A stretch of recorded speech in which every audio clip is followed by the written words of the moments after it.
Pour ceux et celles qui ne le savent pas, le jeudi soir, je participe régulièrement à une émission qui s'appelle La 7e Dimension, sur la chaîne de John Ali TV. Et John Ali, c'est un mec enthousiaste. Oui, il a l'enthousiasme d'un enfant de 12 ans des fois. Écoute-moi Steve, il est disponible sur YouTube, et je vous le conseille, il est super bien fait, et il est 1000 fois mieux que Volcano avec Tommy Lee Jones. C'est vraiment le mockbuster de Pic de Dante, mais avec des effets spéciaux qui se tiennent vraiment bien, et franchement, ça fait le taf. C'est 1000 fois mieux que certains films de volcan B-movies qui sortent aujourd'hui, et je kiffe ce film. Et j'attends ton retour là-dessus, Steve, s'il te plaît. Si tu veux me faire une dédicace sur ta chaîne, je serais heureux que tu regardes ça. Heureux, vraiment. Envoie-moi le lien, là. Je vais t'envoyer le lien. La question à se poser maintenant est donc, est-ce que moi, je verrai le même film que John Ali? Permettez-moi d'en douter. Donc aujourd'hui, à revue de 1997, Volcano, la montagne de feu. Oui, la montagne de feu. Et ça commence maintenant.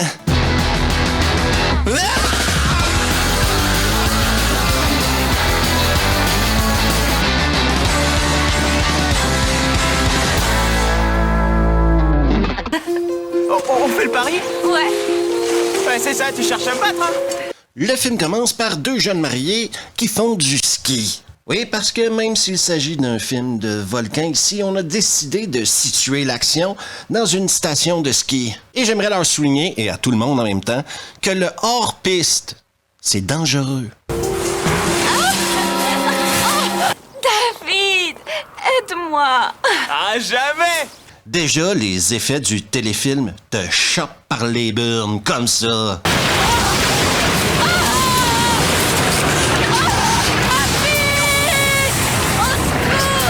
En Californie, un scientifique, Peter, fait de la science dans un endroit de science. Son choix de vocabulaire m'inquiète beaucoup. Oh merde.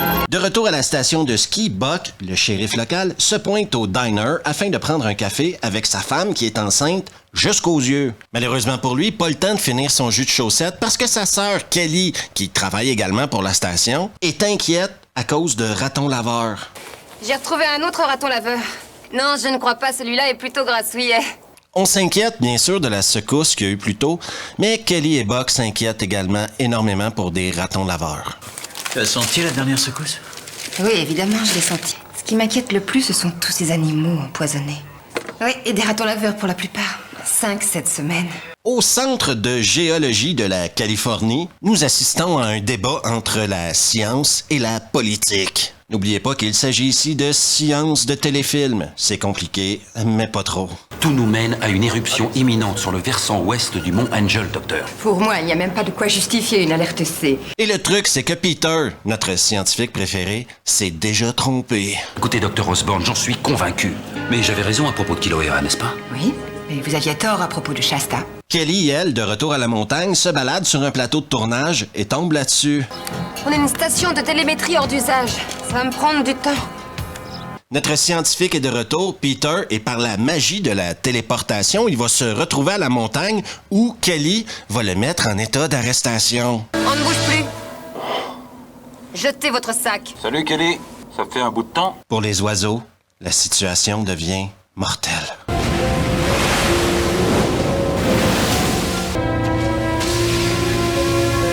Présentement, personne ne croit le scientifique. Oui, alors, le mont Angel a toujours eu des soubresauts, ça ne veut absolument rien dire. À la recherche du couple de nouveaux mariés qu'on a vu au début du film, Kelly et son équipe rencontreront la puissance du dioxyde de carbone.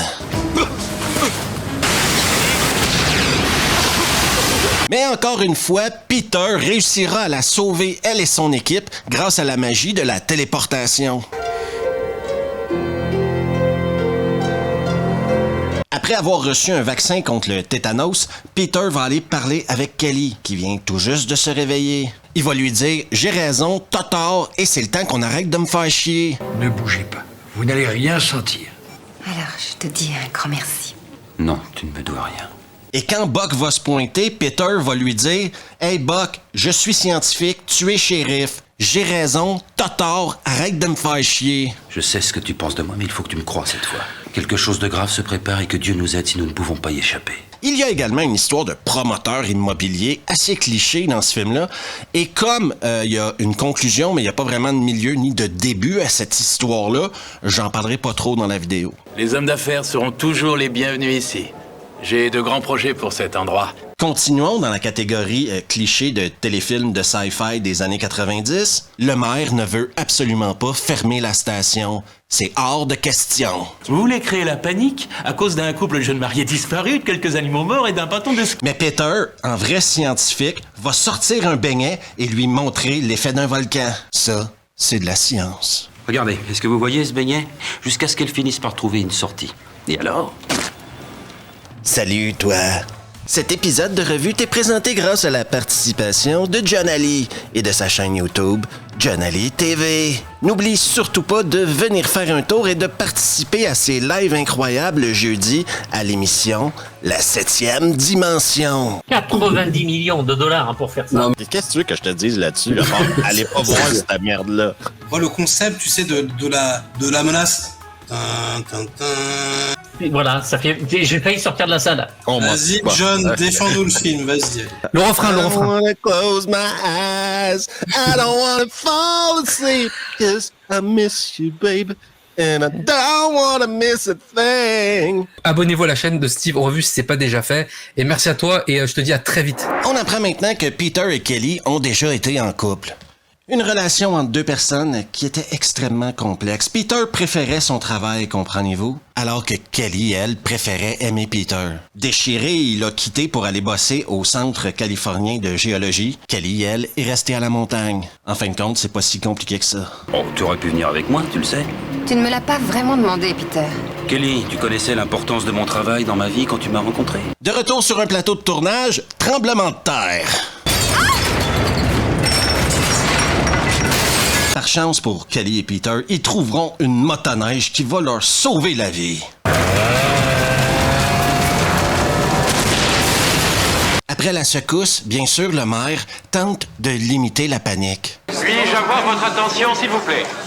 Tout va aller pour le mieux. Je vous rappelle que Peter est scientifique. Juste au cas où vous l'auriez oublié. Les gars, je crains qu'on ait un plus gros problème. Il n'y a qu'une seule chose qui puisse produire une telle fumée. Donc la station est présentement bloquée du monde. Plus de téléphone, route bloquée. L'investisseur veut plus rien savoir d'investir dans une station où il y a des tremblements de terre. Le promoteur immobilier, lui, s'est mis son ado à dos. Mais quand Peter et Kelly montent en altitude afin d'inspecter ce qui se passe réellement, la situation devient catastrophique.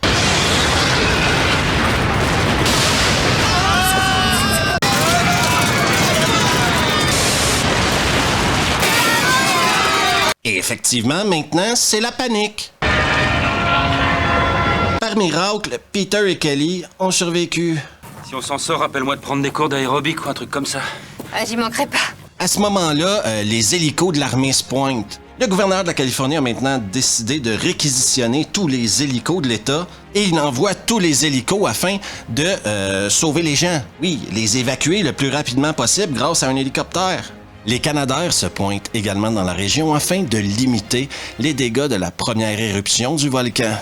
Et en 4 heures, il n'y a absolument plus personne dans le village. Tout le monde a été évacué, tout le monde est sauvé. Et c'est la fin de Volcano. Sauf que non, c'est absolument pas ça qui se passe, non. Parce que Peter et Kelly sont présentement en train de se faire un petit parcours à travers la lave.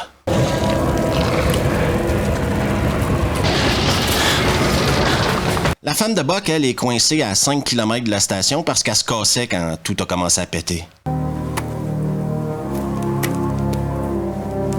Au Centre géologique californien, la patronne a vite changé son fusil d'épaule. Les chiffres de M. Slater sont corrects et en fait, ils le sont jusque-là. Une seconde se prépare. L'ado qui s'est pris la tête avec son père et qui a maintenant une mère de coincée sous une poutre va tomber sur la femme enceinte de Buck. Elle est dilatée à 6 cm. Il va donc décider de l'aider à accoucher. Qu'est-ce que vous avez? Je crois que je vais avoir mon bébé. Vous voulez que je fasse bouillir de l'eau? Pourquoi faire? Kelly et Peter, eux, vont s'occuper de la mère de l'ado. Sors-la vite de là-dessous, allez! Vite! Dépêche-toi, attrape-la! Ceci n'a rien à voir avec un film de volcan, mais tant mieux pour la femme de Buck. Salut, papa. Jason, l'ado en question dont je vous parle depuis tout à l'heure, retrouve sa maman. Tant mieux pour eux aussi. Maman, comment ça va? Jason, ça va bien, mon chéri. Et avec 10 minutes à faire au film, on nous rappelle qu'il s'agit ici d'un film de volcan. On est supposé quand même d'avoir un minimum d'action en rapport avec le volcan. Pas un accouchement et une femme sous une poutre. Libérer une femme sous une poutre, dans ce genre de film-là, c'est supposé de prendre 30 secondes, pas 10 minutes. Avez-vous déjà entendu l'expression « le calme avant la tempête » ? Docteur, vous êtes persuadé de ce que vous avancez? J'en ai bien peur et j'en suis désolée. On vient de savoir qu'une deuxième éruption s'en vient. Kelly a une idée. C'est comme si on tentait d'empêcher une avalanche. Et c'est pas que le plan y est pourri, c'est que le plan y est pas très réaliste, on va dire. Non, mais une avalanche bien programmée pourrait faire sauter tout l'autre versant de la montagne et bloquer ainsi la coulée de lave. Oui, parce que de la neige contre de la lave, mon argent sera toujours sur la lave. Non, jamais, c'est trop dangereux, ça peut pas marcher. Kelly et Peter remontent à la montagne afin d'aller faire péter une avalanche. Quand je donnerai le signal, commence à skier vers moi en lançant les charges dans la corniche. Un plan sans faille. Et ensuite? File en vitesse. Et malgré le fait qu'ils aient une motoneige juste à côté d'eux, ils vont décider de descendre la montagne en lançant des grenades en ski.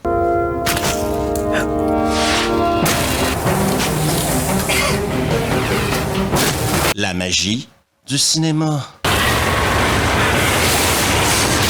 Vous voyez cette tension-là? Je suis présentement au bout de mon moi-même.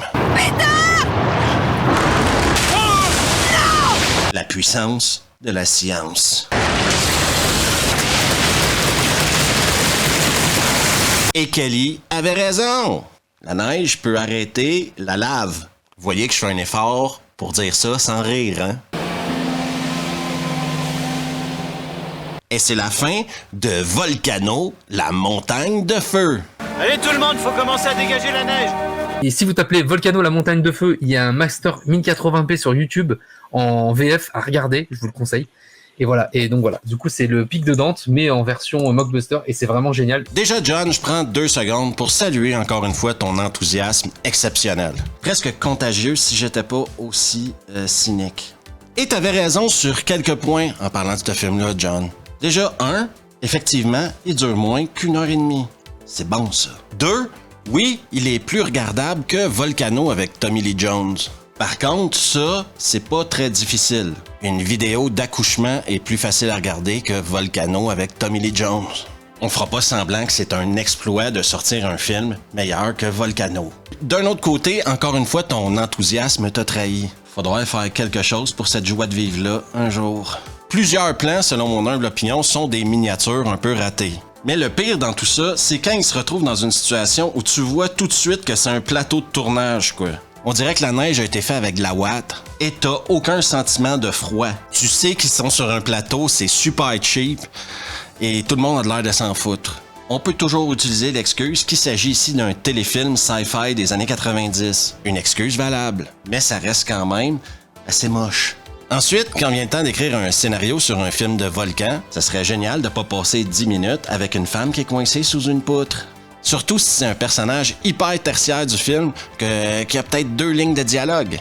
Tout le monde s'en fout. Et vous connaissez la chaîne, enchaîner les clichés ne m'ont jamais dérangé. Et ce film-là enchaîne tous les clichés possibles et imaginables. Le shérif avec la femme enceinte, les ex-amants qui doivent travailler ensemble pour trouver une solution, un scientifique qui est scientifique mais qui essaie d'être cool quand même en portant des jeans avec une cravate. Lâche pas, Peter. Faut pas trop parler de la science dans ce film-là, hein, parce que ça fait mal aux oreilles. L'histoire d'une avalanche qui arrête de la lave, faudra me l'expliquer un jour. Après, c'est peut-être moi qui picaille, hein. C'est vrai que de la lave, hein, c'est pas chaud du tout. Donc, en théorie, au lieu de mourir par la lave, ils auraient créé une piscine d'eau bouillante qui aurait probablement tué tout le monde. Je dis ça, je dis rien, hein, je suis pas scientifique. Ensuite, au niveau divertissement, ce film-là, c'est exactement ce que ça dit que c'est, hein. C'est Volcano, la montagne de feu. Là-dessus, on nous ment pas. Il y a un volcan et ils sont sur une montagne. Et le volcan pète 2 fois. Donc, je dis oui, si vous aimez les films de volcan, allez-y, c'est meilleur que Volcano. Effectivement, John avait raison là-dessus. Par contre, moi, je me rends compte qu'en regardant les films de volcan, je suis pas un gros fan des films de volcan, en réalité, je pense. Oui, parce qu'à la fin de la journée, un volcan, soit ça pète, ou soit ça pète pas. Et s'il décide que ça pète, ben c'est un volcan, quoi. On n'a pas de manière d'arrêter un volcan. Donc, pensez à ça, mais pensez-y pas trop. Merci à tout le monde d'avoir pris le temps de regarder la vidéo. Et si vous aimez le contenu, n'hésitez surtout pas à vous abonner. Juste ici, à laisser un pouce bleu, à activer les notifs, à partager la vidéo avec vos potes. Et on se revoit la prochaine fois. Ah!